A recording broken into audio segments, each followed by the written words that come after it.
ایک چھوٹے سے گاؤں میں حسن نام کا ایک بچہ رہتا تھا۔ وہ بہت معصوم اور پیارا تھا، لیکن اکثر اداس رہتا تھا۔ کیونکہ اس کے جوتے پھٹ چکے تھے۔ وہ ہر روز اسکول پیدل جاتا تھا۔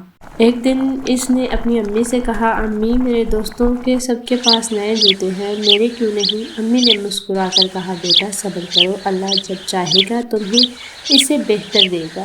حسن خاموش ہو گیا، مگر دل میں تھوڑا سا دکھ ضرور ہوا۔ اسی رات وہ عشاء کی نماز کے بعد بیٹھا، ہاتھ اٹھائے اور بولا، یا اللہ میرے پاس نئے جوتے نہیں ہیں، لیکن میں ناراض نہیں ہوں، بس مجھے صبر دے اور جو بھی بہتر ہے وہ عطا فرما، آمین۔ اگلے دن اسکول جاتے ہوئے وہ ایک چھوٹے لڑکے کو ملا جو ننگے پاؤں چل رہا تھا۔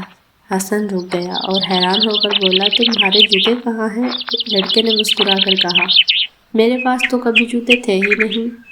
یہ سن کر حسن کی آنکھوں میں آنسو آ گئے۔ اس نے دل ہی دل میں شکر ادا کیا اور کہا، یا اللہ تیرا شکر ہے، تو نے مجھے اتنا کچھ دیا ہے، میں شکایت نہیں کروں گا۔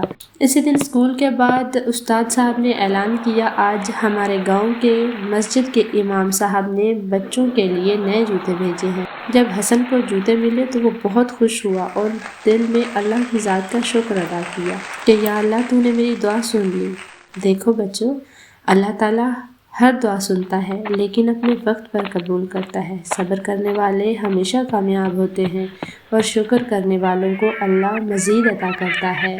بچوں یاد رکھو، جب بھی کوئی چیز نہ ملے تو ناراض نہ ہونا، دعا کرو، صبر کرو اور شکر کرو، کیونکہ ہمارا اللہ سب سے زیادہ مہربان ہے۔